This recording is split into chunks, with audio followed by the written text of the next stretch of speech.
الحمد لله رب العالمين. الحمد لله الذي خلق الإنسان في أحسن تقويم. أشهد أن لا إله إلا الله وحده لا شريك له، وأشهد أن سيدنا محمدا عبده ورسوله لا نبي بعده. اللهم صل وسلم وبارك على نبينا محمد وعلى آله وأصحابه أهل التقوى والمغفرة ومن تبعهم بإحسان إلى يوم المبعوث. أما بعد، فيا أيها المصلون المتقون، اتقوا الله حق تقاته ولا تموتن إلا وأنتم مسلمون. وقال تعالى: وابتغ فيما آتاك الله الدار الآخرة ولا تنسى نصيبك من الدنيا. وقال النبي صلى الله عليه وسلم: لا يؤمن أحدكم حتى يحب لأخيه ما يحب لنفسه. Jemaah Jumat yang dimuliakan Allah Subhanahu wa taala, alhamdulillah, karena ridha Allah Subhanahu wa taala, karena kasih sayang Allah Subhanahu wa taala, kita semua masih diberi kesempatan untuk menikmati, untuk merasakan ribuan nikmat dan karunia yang Allah berikan kepada kita semua. Mudah-mudahan hidayah Allah senantiasa hadir kepada kita untuk menjadi hamba-hambanya yang pandai bersyukur. Amin, Allahumma amin. Saudaraku yang dimuliakan Allah Subhanahu wa taala, Allah sudah mengingatkan kita, sesungguhnya kehidupan ini tidak hanya di dunia, tetapi kehidupan ini juga ada di akhirat kelak. Allah juga dalam banyak ayatnya menyatakan pasti ada laki-laki dan ada perempuan, ada tinggi, ada rendah, dan begitu seterusnya. Kaitannya dengan hal ini adalah Allah mengingatkan kepada kita muamalah kepada Allah Subhanahu wa taala dan muamalah kita sesama makhluk Allah Subhanahu wa taala. Dalam satu riwayat dikisahkan, mungkin cerita ini, kisah ini, riwayat ini mungkin sudah ada yang tahu, bahkan mungkin hafal. Sahabat Nabi yang bernama Abu bin Hashim, seorang sahabat yang dikenal ahli ibadah. Sebut saja Abu bin Hashim nyaris tidak pernah lalai melaksanakan tahajud, atau mungkin juga solat duha, atau mungkin juga berpuasa, atau mungkin juga membaca ayat suci Al-Quran dan lain sebagainya. Sungguh sahabat Nabi yang bernama Abu bin Hashim ini dikenal sebagai seorang sahabat yang ahli ibadah. Namun pada suatu malam, ketika Abu bin Hashim hendak mengambil air wudhu di tepi sumurnya, datanglah seorang hamba utusan Allah Subhanahu wa taala. Tentu Abu bin Hashim kaget.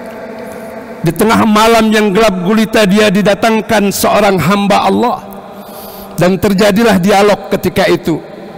Kata Abu bin Hashim, wahai hamba utusan Allah Subhanahu wa taala, siapakah gerangan engkau? Sang hamba pun menjawab, aku adalah malaikat utusan Allah Subhanahu wa taala. Tentu Abu bin Hashim tersenyum dan bangga. Seorang sahabat Nabi didatangi oleh malaikat utusan Allah Subhanahu wa taala, dan sontak Abu bin Hashim bertanya, wahai malaikat utusan Allah, apa gerangan maksud dan tujuanmu hadir di tengah malam ini? Kata sang malaikat menyatakan, aku diperintahkan Allah Subhanahu wa taala untuk mencari hamba-hamba yang cinta kepada Allah Subhanahu wa taala.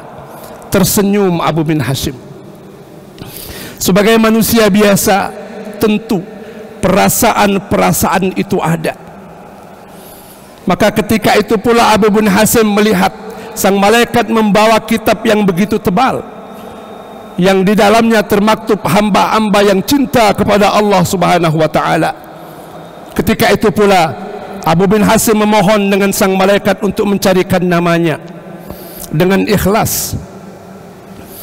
Sang malaikat pun membuka kitab itu lembar demi lembar, dan ternyata nama Abu bin Hashim yang dikenal sebagai ahli ibadah tadi tidak termaktub di dalam kitab hamba yang cinta kepada Allah Subhanahu wa taala. Menangis Abu bin Hashim, sedih dia, takut ia, lalu memohon ia semohon-mohonnya kepada sang malaikat untuk mencarikan namanya kedua kalinya. Malaikat pun membuka kitab yang begitu tebal lembar demi lembar, tapi nama Abu bin Hashim tetap tidak ditemukan. Nangis Abu bin Hashim. Saudaraku yang dimuliakan Allah Subhanahu wa taala, kalaulah seorang sahabat Nabi yang dikenal ahli ibadah belum termaktub sebagai hamba yang cinta kepada Allah Subhanahu wa taala, tanda tanya besar buat kita. Tanda tanya besar buat kita, di mana posisi kita ketika sang malaikat menyatakan apakah kita sebagai hamba yang cinta kepada Allah atau mungkin tidak termaktub sebagai hamba yang cinta kepada Allah Subhanahu wa taala. Hadirin yang dimuliakan Allah Subhanahu wa taala,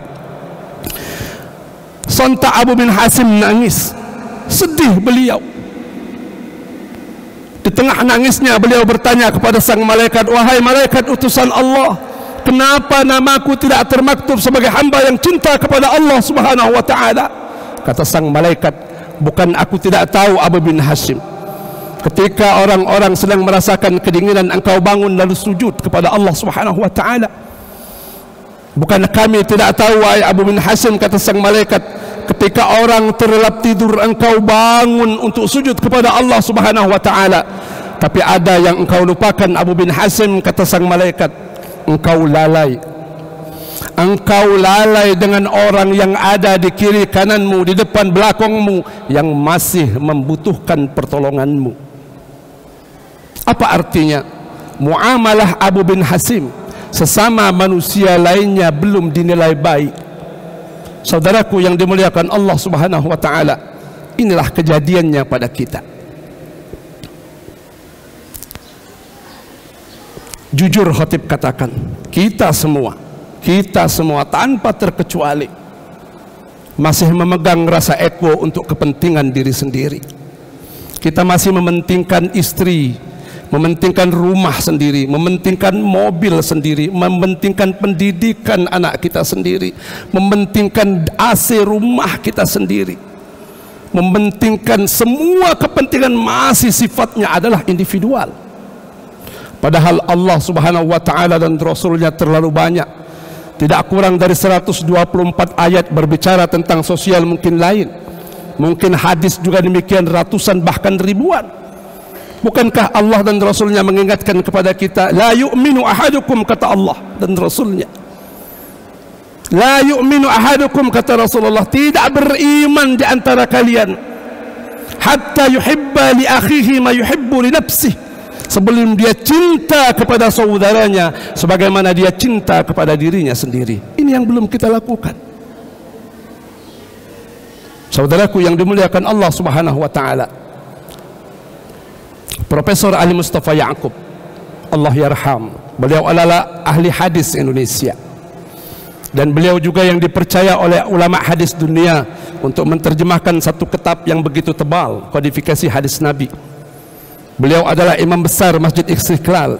Di dalam salah satu kitabnya yang berjudul Haji Penyembah Setan menyatakan, jangan-jangan, kata beliau, jangan-jangan, kata beliau, orang yang umrohnya 2-3 kali, tapi ini bukan petugas, sementara di kiri kanannya, di sampingnya, di belakangnya, koleganya, sanak saudaranya, pambilinya masih sangat membutuhkan bantuannya, maka kata beliau, jangan-jangan hukum umrohnya adalah haram. Saudaraku yang dimuliakan Allah Subhanahu wa taala, mohon maaf, fakta dalam kehidupan sosial, sedikit kita temukan orang yang bertetangga, ketika satu tetangganya sedekah, dia mengizinkan pintu pagarnya dibuka untuk parkir atau lain sebagainya. Yang banyak masih adalah keego-egoan daripada kita. Hadirin yang dimuliakan Allah Subhanahu wa taala, apa kata kuncinya dari riwayat ini?